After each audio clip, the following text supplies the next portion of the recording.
मोदी जिंदाबाद, नरेंद्र मोदी जिंदाबाद, भारत माता की, भारत माता की, वंदे वंदे, नरेंद्र मोदी जिंदाबाद, नरेंद्र मोदी जिंदाबाद। देश का बेटा कैसा हो, देश का नेता कैसा हो, हम सबों के बीच देश के यशस्वी प्रधानमंत्री, विश्व के सबसे लोकप्रिय नेता, सभी माताओं का बेटा, हम सभी बहनों का भाई, हम हजारों करोड़ों कार्यकर्ताओं का आदर्श, हम सभी का प्रधान सेवक मंच पर उपस्थित है। एक बार अपने जगह पर खड़े होकर जोरदार तालियों से उनका स्वागत करें। तालियां दूर तक जानी चाहिए, अपने स्थान पर खड़े हो जाएं। ये तालियां दूर तक जानी चाहिए, चंपारण की आवाज है। फिर से बोलिए, नरेंद्र मोदी जिंदाबाद, नरेंद्र मोदी जिंदाबाद। देश का नेता कैसा हो, देश का बेटा कैसा हो। इसी के साथ आज के इस कार्यक्रम की शुरुआत हम करेंगे। सबसे पहले हमारे विश्व के सबसे लोकप्रिय नेता, हमारे राष्ट्र पुरुष, देश के यशस्वी प्रधानमंत्री श्री नरेंद्र मोदी जी को बापू की कर्मभूमि मोतिहारी की इस पावन धरती पर मंच पर हमारे सांसद श्री राधा मोहन सिंह जी बापू की मूर्ति और अंग वस्त्र से उनका स्वागत करेंगे। जोरदार तालियां बजती रहनी चाहिए। बापू की मूर्ति और अंग वस्त्र से माननीय प्रधानमंत्री जी का चंपारण की ऐतिहासिक धरती पर सम्मान हो रहा है। तालियां बजती रहनी चाहिए, ये सम्मान का सिलसिला है, तालियां बजती रहनी चाहिए। हम गौरवान्वित हैं कि हमारे इस धरा पर पुनः प्रधानमंत्री जी का आगमन हुआ है। जोरदार तालियां बजनी चाहिए, तालियां बजती रहनी चाहिए। नरेंद्र मोदी जिंदाबाद, नरेंद्र मोदी जिंदाबाद। सम्मान की अगली कड़ी में मैं आग्रह करती हूं डॉक्टर संजय जायसवाल जी, आप हमारे देश के यशस्वी प्रधानमंत्री जी का स्वागत अंगवस्त्र और मोमेंटो देकर करेंगे। तालियां बजती रहनी चाहिए, ये चंपारण की ऐतिहासिक धरती से ये ताली आई है, ये कमजोर नहीं होनी चाहिए। नरेंद्र मोदी जिंदाबाद, नरेंद्र मोदी जिंदाबाद। सम्मान की अगली कड़ी में शिवहर की सांसद प्रत्याशी श्रीमती लवली आनंद जी, माननीय श्रीमती लवली आनंद जी प्रतीक चिन्ह और अंगवस्त्र देकर हमारे प्रधानमंत्री जी का स्वागत कर रही हैं। जोरदार तालियां बजती रहनी चाहिए। स्वागत की अगली कड़ी में वाल्मीकि नगर के सांसद सह प्रत्याशी श्री सुनील कुमार जी हमारे माननीय प्रधानमंत्री जी का अंगवस्त्र देकर स्वागत कर रहे हैं। एक बार जोरदार तालियों से अभिनंदन करें। नरेंद्र मोदी जिंदाबाद। स्वागत की अगली कड़ी में जिले के अध्यक्ष श्री प्रकाश अस्थाना जी प्रधानमंत्री जी का स्वागत अंगवस्त्र और मोमेंटो देकर करेंगे। एक बार जोरदार तालियां बजनी चाहिए। नरेंद्र मोदी जिंदाबाद, नरेंद्र मोदी जिंदाबाद। अब मैं आग्रह करती हूं सम्मान की अगली कड़ी में सभी मंचासीन महिलाएं आप आगे आएंगी और राम काज कीन्हे बिनु मोहे कहा विश्राम, राम जी के प्रतीक चिन्ह को देकर मंच पर उपस्थित सभी महिलाएं हमारे प्रधानमंत्री जी का स्वागत कर रही हैं। ये नारी शक्ति की तरफ से ये स्वागत है। समस्त नारी शक्ति आदि आबादी देश के प्रधानमंत्री के लिए जिस तरह वो हमारे लिए संकल्पित है, देश की आधी आबादी भी प्रधानमंत्री जी के लिए उसी प्रकार संकल्पित है। एक बार जोरदार तालियों से अभिनंदन करें, स्वागत करें आधी आबादी की तरफ से। जो योजनाएं हमें मिल रही है, माताओं के आंसू पोंछने का काम देश के इस बेटे ने किया है। उज्ज्वला गैस कनेक्शन दिया है, हमें इज्जत घर दिया, हमें सम्मान दिया, हमें गरिमामयी जीवन प्रदान किया। और इतना ही नहीं, जब पॉलिसी मेकिंग की बात आई तो नारी शक्ति वंदन अधिनियम देने का अगर किसी ने काम किया प्रधानमंत्री जी ने किया और मुसलमान बहनों को भी 3 तलाक से छुटकारा दिलाया। आज हमारे देश की आधी आबादी संकल्पित है हमारे प्रधानमंत्री जी के लिए, और ये संकल्प नया नहीं है, ये संकल्प नया नहीं है। इसके आगे मैं मंच पर बुलाना चाहूंगी, मंच पर उपस्थित हमारे सांसद महोदय श्री राधा मोहन सिंह जी, जिनकी कार्यशैली हम सब सीखते हैं, जिनकी कुशल संगठन शक्ति और संगठन पर जोरदार पकड़ हम लोगों के लिए सीखने का विषय है, अनुकरणीय है। ऐसे राधा मोहन जी जिन्होंने कभी किसी अपराधी और ना अपराध को हवा दी, राधा मोहन जी का जोरदार स्वागत करें चंपारण की धरती। आज बापू की कर्मभूमि मोतिहारी में अपने बीच उपस्थित विश्व के यशस्वी नेता, राष्ट्र पुरुष, देश के प्रधानमंत्री सम्माननीय श्री नरेंद्र मोदी जी, मंच पर उपस्थित हमारे प्रदेश के अध्यक्ष सम्राट चौधरी जी, लोजपा रामविलास के अध्यक्ष राजू तिवारी जी, बिहार सरकार के मंत्री रेणु जी, हरीश सहनी जी, कृष्णनंदन पासवान जी, हमारे पड़ोसी क्षेत्र के सांसद सम्मानीय संजय जायसवाल जी, सुनील जी, उम्मीदवार शिवहर के लवली आनंद जी, मंच पर बैठे सभी सम्मानीय नेतागण, मोतिहारी के मतदाता भाई और बहनों, मित्रों, हम सब गांव से आए हैं। हम सबके ध्यान में होगा कि गांव के मंदिर में हम एक पुजारी नियुक्त करते हैं और उस पुजारी का काम है मंदिर की साफ सफाई करना, लोगों की सेवा करना और प्रसाद वितरण। ये काम मंदिर के पुजारी का है, जिसे आपने गांव में नियुक्त किया है। हमें भी आपने जहां नियुक्त किया है उस स्थान पर एक विलक्षण व्यक्तित्व बैठा हुआ है, एक महानायक बैठा है, मोदी का मंदिर का अपने पुजारी हमें नियुक्त किया है। हम आपसे सवाल जरूर करना चाहेंगे कि क्या आपके मंदिर के पुजारी ने कोई गलती की तो उसके कारण मंदिर तोड़ते हैं? नहीं तोड़ते हैं। तो मुझे भी आप इस राष्ट्र पुरुष, राष्ट्र नायक, विलक्षण व्यक्तित्व मोदी मंदिर का पुजारी नियुक्त किया है, तो हमसे भी कोई गलती हुई हो तो उसे माफ करेंगे और मोदी मंदिर को मजबूत बनाने के लिए 1 नंबर पर कमल, सबसे ऊपर कमल के सामने बटन दबाइए और मोदी को मजबूत बनाइए। इसी विनती के साथ मैं अपनी बात समाप्त करता हूं।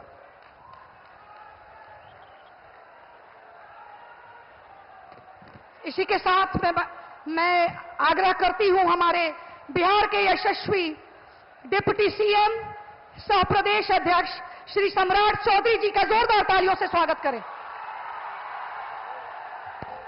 बोलिए भारत माता की जय, जय श्री राम।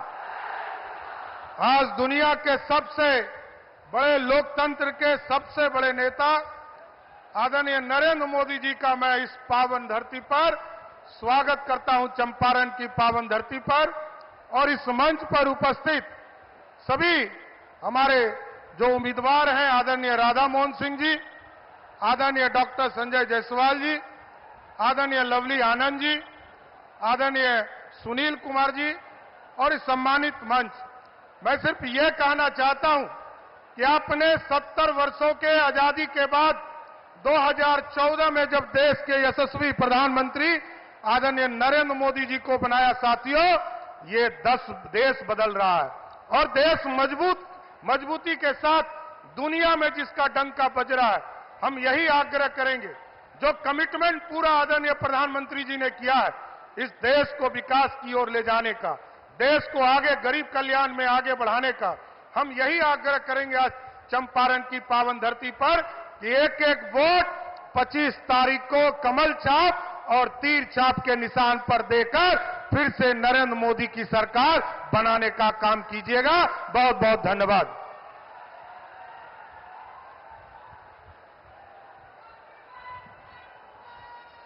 इसी के साथ हम सब जिसको सुनने के लिए बेचैन हैं, वसुधा का नेता कौन हुआ, भूखंड विजेता कौन हुआ, अतुलित यशक्रेता कौन हुआ, नवधर्म प्रणेता कौन हुआ, जिसने न कभी आराम किया, विघ्नों में रहकर काम किया, ऐसे देश के यशस्वी प्रधानमंत्री, विश्व के सबसे लोकप्रिय नेता, जिसे हम सब सुनने के लिए बेचैन हैं, मैं आग्रह करती हूं अपने देश के यशस्वी प्रधानमंत्री माननीय नरेंद्र भाई मोदी जी से, आप आए और अपना मार्गदर्शन चंपारण की जनता के साथ करें।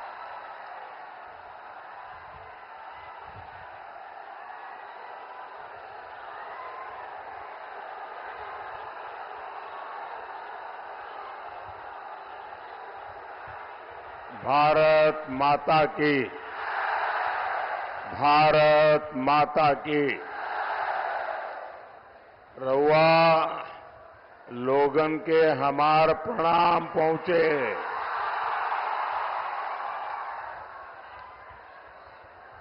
चंपारण की ये धरती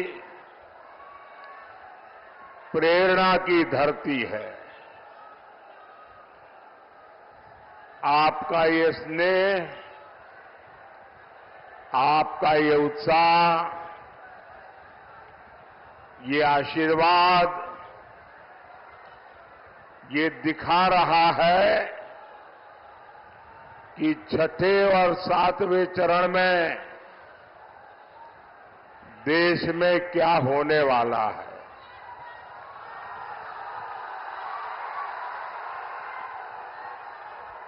अभी कल ही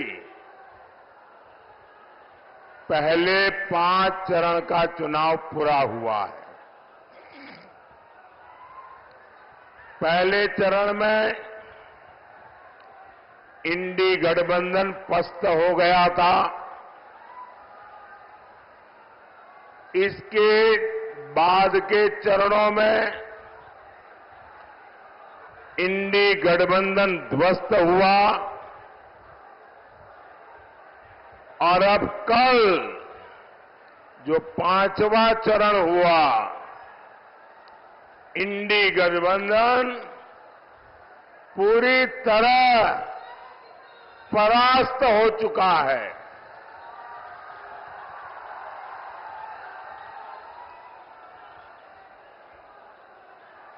खुद को जनता का माई बाप समझने वाले इन्हें जनता ऐसी करारी हार देगी, ऐसी करारी हार देगी कि दुनिया देखती रह जाएगी।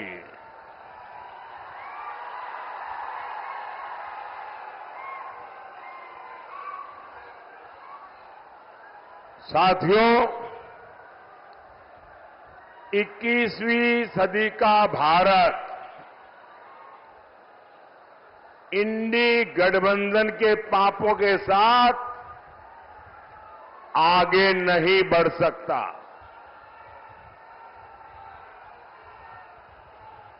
और इसलिए हर चुनाव में कांग्रेस, आरजेडी जैसे दलों पर जनता जोर का प्रहार कर रही है। 4 जून को इंडी वालों के इरादों पर सबसे बड़ा प्रहार होगा। ये प्रहार होगा देश में भ्रष्टाचार पर, ये प्रहार होगा तुष्टीकरण की राजनीति पर, ये प्रहार होगा टुकड़े टुकड़े गैंग पर, ये प्रहार होगा समाज को लड़ाने वाली गंदी सोच पर, ये प्रहार होगा सनातन को गाली देने वाली विकृत मानसिकता पर, ये प्रहार होगा अपराधी माफिया जंगल राज पर। ये प्रहार होगा महिला विरोधी मानसिकता पर। साथियों, यहां चंपारण में पूज्य बापू ने सत्याग्रह और स्वच्छाग्रह का प्रयोग किया था। आजादी के बाद इसी से प्रेरणा लेकर कांग्रेस को देश में सफाई के लिए आंदोलन करना चाहिए था। पूज्य बापू की स्वच्छता की जो अपेक्षा थी, देश में स्वच्छता एक संस्कार बनाकर बापू को सबसे बड़ी श्रद्धांजलि देने का उन लोगों को अवसर मिला था। लेकिन उन्होंने सत्ता में आने के पहले दिन ही बापू को पूरी तरह छोड़ दिया, बापू के विचारों को छोड़ दिया, बापू के आचारों को छोड़ दिया, बापू के आदर्शों को छोड़ दिया। और उन्होंने क्या किया? उन्होंने अपना सारा ध्यान सिर्फ और सिर्फ एक परिवार को आगे बढ़ाने पर जोर लगा दिया। कांग्रेस और उसके साथियों ने मिलकर देश के 60 साल बर्बाद कर दिए। 3-3, 4-4 पीढ़ियों का जीवन तबाह कर दिया। आजादी के 60-70 साल बाद जब आपने एक गरीब मां के बेटे को आपकी सेवा करने का अवसर दिया,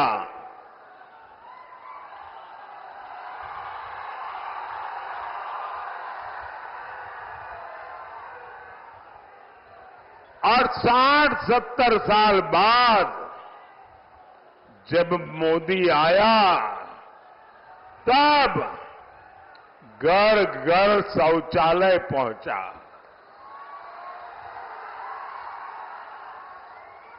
मैं गरीब मां का बेटा हूं, इसलिए मुझे पता है कि हमारे देश की महिलाओं को शौचालय जैसी सुविधा न होने से कैसे दिन काटना पड़ता था। या तो सुबह सूर्योदय के पहले जाओ, या तो सूरज ढलने तक इंतजार करो। और इसके कारण मेरी माताओं बहनों के शरीर के स्वास्थ्य पर बहुत ही गंभीर परिणाम होते थे। लेकिन उनको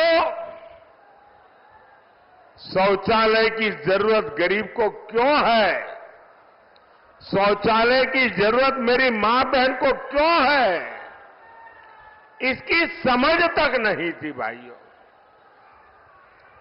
आजादी के 60-70 बाद जब मोदी आया तो हर घर में बिजली पहुंची।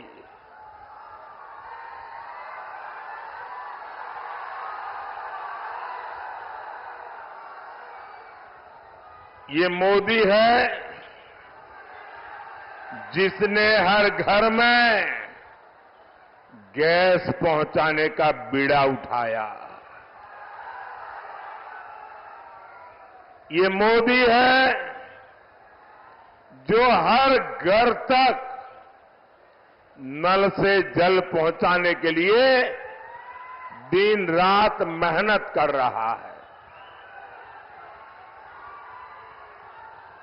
कांग्रेस और आरजेडी जैसे उसके साथियों ने आपको सिर्फ और सिर्फ तरसा कर रखा।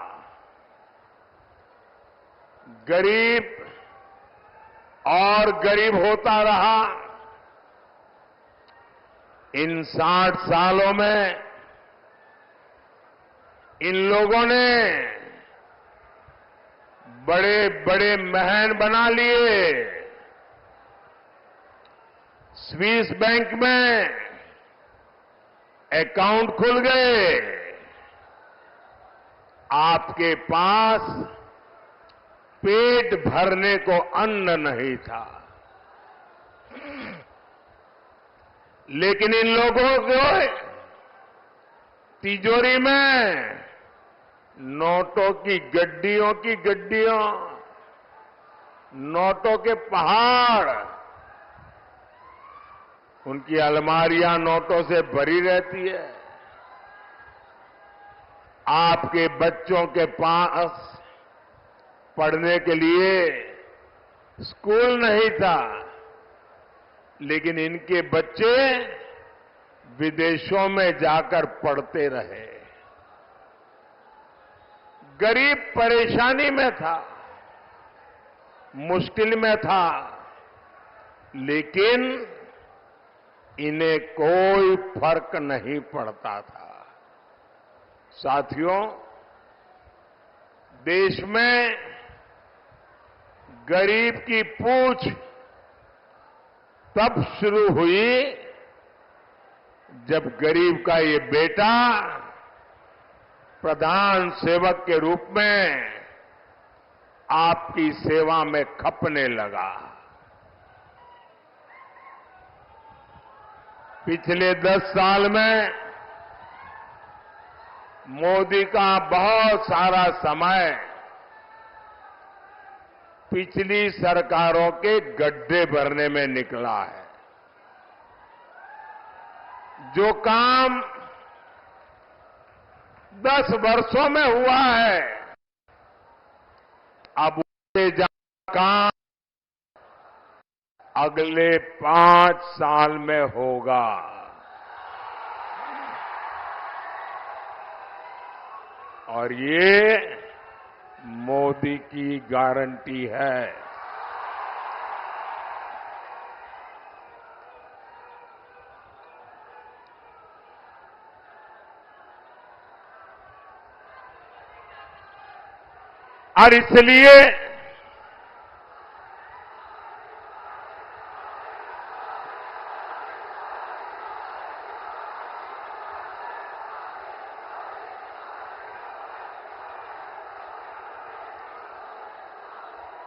और इसलिए साथियों, मुझे केंद्र में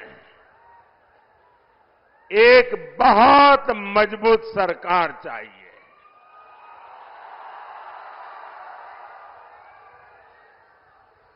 और मजबूत सरकार मोदी को, मोदी के परिवार को मजबूत बनाने के लिए नहीं, मजबूत सरकार आपके बच्चों के भविष्य के लिए।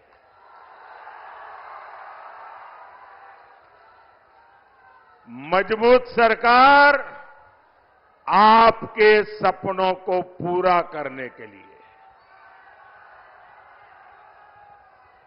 और इसलिए मैं आज पूज्य बापू की जन्मभूमि गुजरात से, पूज्य बापू की कर्मभूमि में आपसे आशीर्वाद मांगने आया हूं।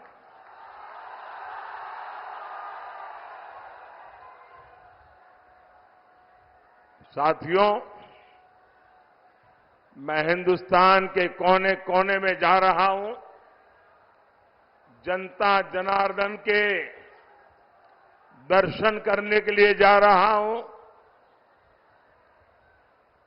10 साल के मेरे काम का हिसाब देने जा रहा हूं। और जहां भी गया हूं, एक ही स्वर सुनाई दे रहा है।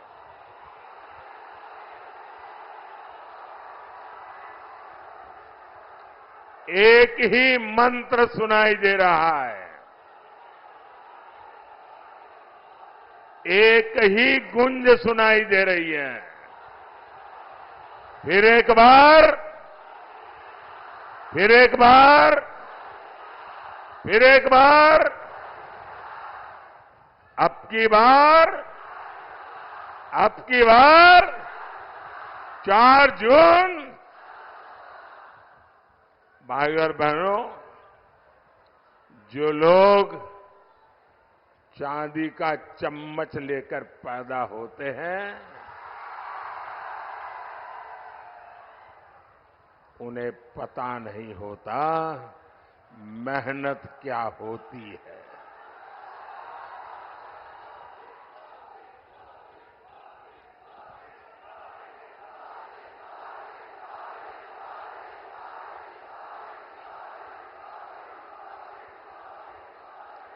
मैंने सुना है कि यहां कोई घूम घूम कर कह रहा है कि 4 जून के बाद मोदी को बेड रेस्ट होगा।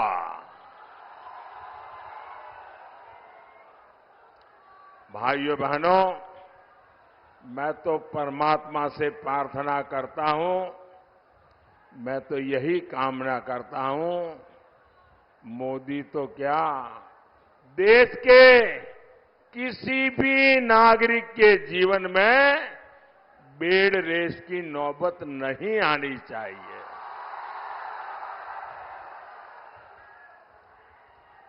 देश का हर नागरिक ऊर्जा से भरा हुआ हो, उत्सव भरी जिंदगी जीता हो, लेकिन जंगल राज के वारिस से और अपेक्षा भी क्या की जा सकती है। और ये सब ऐसे ही है। आपने देखा होगा कांग्रेस वाले क्या कहते हैं, मोदी तेरी कब्र खोदेगी, मोदी तेरी कब्र खोदेगी।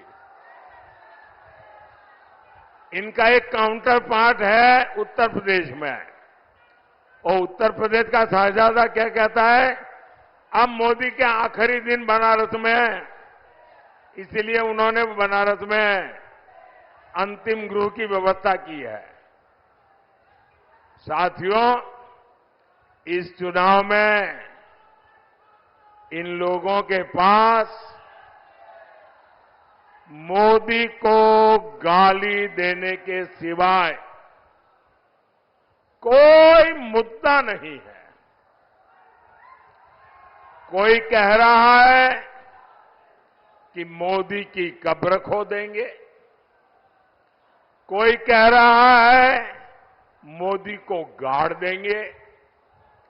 कांग्रेस के शहजादे मोदी की आंखों में आंसू देखना चाहते हैं। अरे इंडी वालों,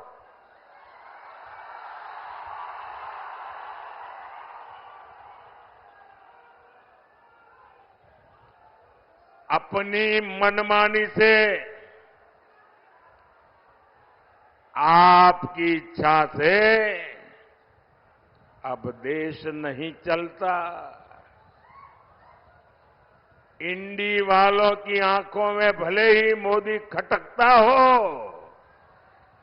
लेकिन देश के लिए, देश के दिल में मोदी है। हर दिल में मोदी है, और हर दिल एक ही बात कह रहा है, फिर एक बार, फिर एक बार, फिर एक बार। भाइयों और बहनों, 4 जून को हार सामने देख इंडी गठबंधन वालों की बौखलाहट बढ़ती जा रही है। अब ये मोदी की योजनाओं पर सवाल उठा रहे हैं। मोदी गरीबों को मुफ्त राशन क्यों दे रहा है? भाइयों बहनों, इन्होंने हिंदुस्तान देखा ही नहीं है। मैं हिंदुस्तान के अनेक जिलों में रात्रि मुकाम करके आया हूं। मैंने हिंदुस्तान का कोना कोना छाना हुआ है और मैंने तय किया है कि गरीब के घर का चूल्हा कभी बुझने नहीं दूंगा।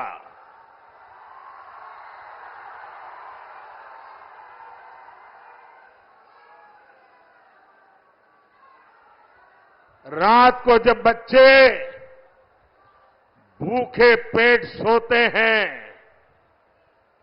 तो उस मां पर क्या बीतती है, इसका मुझे पता है।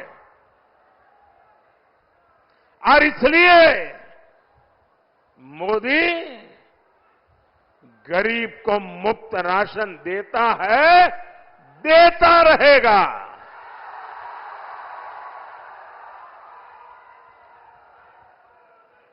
ये कहते हैं मोदी गरीब मां को पक्के घर क्यों दे रहा है? वो तो पीढ़ियों से ऐसे रहते ही थे भाई। मोदी गरीबों को मुफ्त इलाज की सुविधा क्यों दे रहा है? भाइयों बहनों, मैं जानता हूं गरीब के परिवार में, अरे मध्यम वर्ग के परिवार में जब कोई मां बहन बीमार हो जाती है तो परिवार के किसी को पता नहीं चलने देती कि उसे पीड़ा हो रही है, उसे दर्द हो रहा है। वो छिपाती है। क्यों? क्योंकि उसके मन में रहता है कि कहीं डॉक्टर के पास जाऊं और खर्चा बड़ा हो जाए और बच्चों पर कर्ज आ जाए तो मुझे ये नहीं करना है, मैं पीड़ा सह लूंगी, कुछ दिन में अपने आप ठीक हो जाएगा। और नहीं हुआ तो जिंदगी कितनी जीनी है। हमारे देश में माताएं बहनें बीमारी में दर्द सहती है, परिवार को भी बताती नहीं है। क्यों? क्योंकि कहीं बीमारी का खर्च बच्चों को कर्ज में डुबो न दे। मोदी हर मां की उस पीड़ा को जानता है। मोदी हर मां की उस भावना को समझता है और इसलिए मोदी ने तय किया कि अब मेरे देश की किसी मां बहन को दर्द छुपाने की जरूरत नहीं है। अस्पताल के बिल की चिंता मत करो मां, तुम्हारा एक बेटा दिल्ली में बैठा है।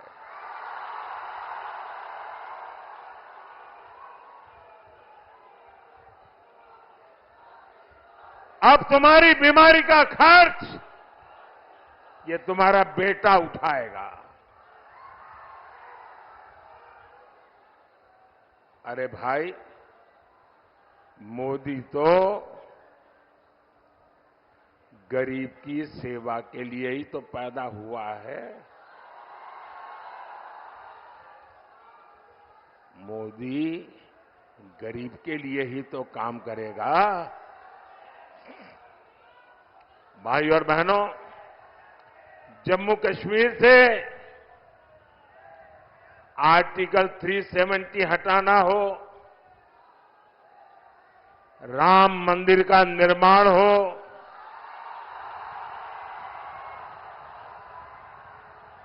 बोलो जय श्री राम।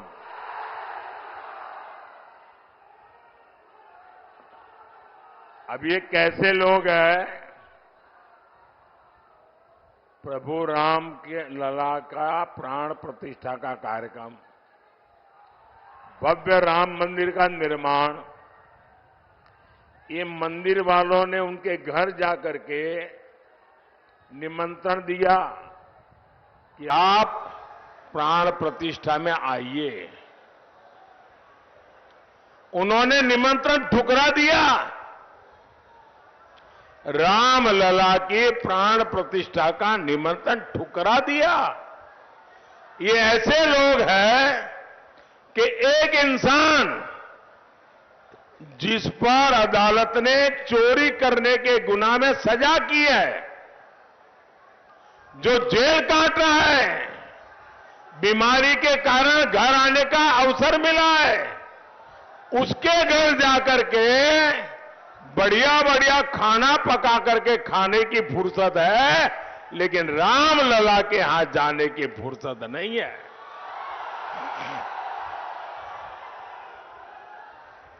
मोदी ने दशकों सदियों के मुद्दे खत्म किए हैं, समाधान दिए हैं। मोदी इन लोगों की तरह नहीं है जो गरीब के साथ विश्वासघात करे।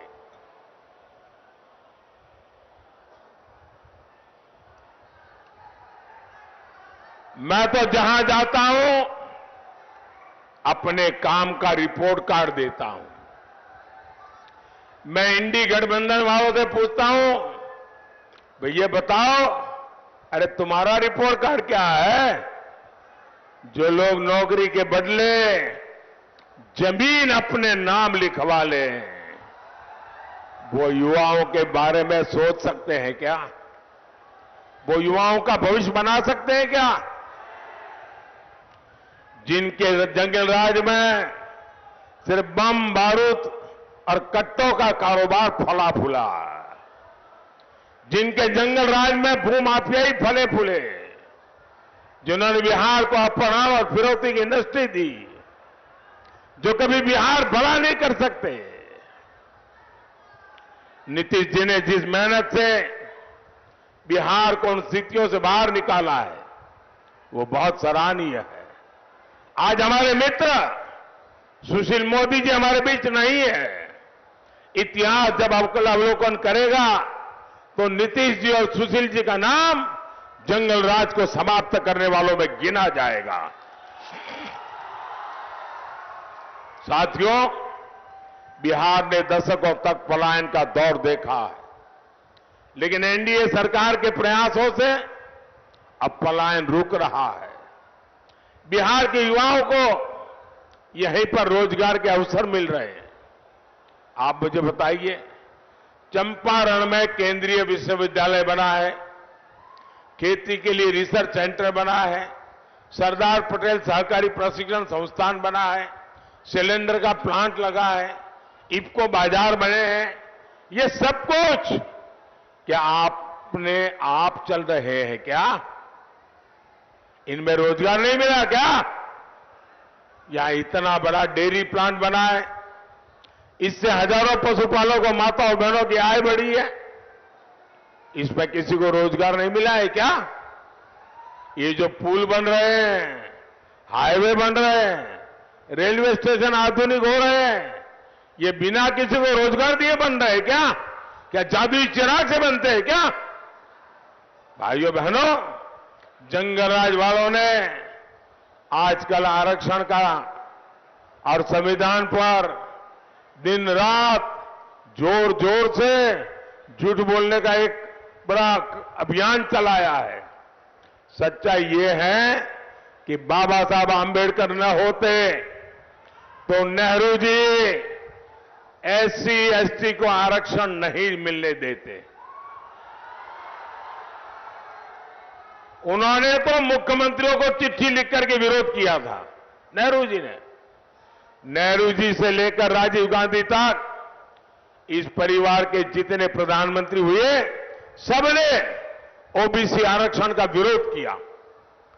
कांग्रेस ने गरीब, एससी, एसटी, ओबीसी, महिला का हर किसी को धोखा दिया। इसलिए आज सिर्फ एक ही वोट बैंक उनके पास बचा है। अब इस वोट बैंक को खुश करने के लिए एससी, एसटी, ओबीसी का आरक्षण धर्म के आधार पर आपसे छीन करके वोट जिहाद वालों को देना चाहते हैं। संविधान क्योंकि इसकी इजाजत नहीं देता, इसलिए ये संविधान बदलना चाहते हैं। साथियों, मोदी का ट्रैक रिकॉर्ड आपके सामने है। 10 साल में करीब करीब 400 सांसदों का समर्थन हमारे साथ रहा है। मोदी ने इसका उपयोग गरीब, दलित, पिछड़े, वंचित, उन्हें सशक्त करने के लिए किया है। एनडीए ने पहले दलित बेटे को और फिर हमारे देश की आदिवासी बेटी को संविधान का सर्वोच्च पद, राष्ट्रपति पद पर बिठाया। हमारी सरकार है जिसने पिछड़ा वर्ग आयोग को संवैधानिक दर्जा दिया। पहले केंद्रीय विद्यालय, नवोदय विद्यालय और सैनिक स्कूलों में ओबीसी आरक्षण नहीं था। मोदी सरकार ने ये आरक्षण लागू किया। मेडिकल पढ़ाई में भी केंद्रीय कोटे में पहली बार ओबीसी आरक्षण हमने लागू किया। एससी, एसटी, ओबीसी का हित अगर कहीं सबसे ज्यादा सुरक्षित है तो बीजेपी में है, एनडीए में है। साथियों, सामाजिक न्याय की ऐसी हर गारंटी को पूरा करने के लिए आपको केंद्र में मोदी की मजबूत सरकार बनानी है। घर घर जाएंगे, घर घर जाएंगे, ज्यादा से ज्यादा मतदान कराएंगे, हर पोलिंग बूथ जीतेंगे। देखिए, पूर्वी चंपारण से श्रीमान राधा मोहन जी, पश्चिमी चंपारण से संजय जायसवाल जी, वाल्मीकि नगर से सुनील कुमार जी, शिवहर से बहन लवली आनंद जी को भारी मतों से विजयी बनाना है। मेरा एक और काम करिएगा, करेंगे? जरा हाथ ऊपर करके बताइए, करेंगे? ऐसे नहीं, पूरी ताकत से बताइए, करेंगे? यहां से जाने के बाद ज्यादा से ज्यादा घरों में जाइए, ज्यादा से ज्यादा परिवार में जाइए और जाकर के कहिएगा कि मोदी जी आए थे, मोदी जी ने परिवार के सबको राम राम कहा है। मेरा राम राम कह दोगे? हर घर में मेरा राम राम पहुंचा दोगे? बोलिए भारत माता की, भारत माता की, भारत माता की। बहुत बहुत धन्यवाद।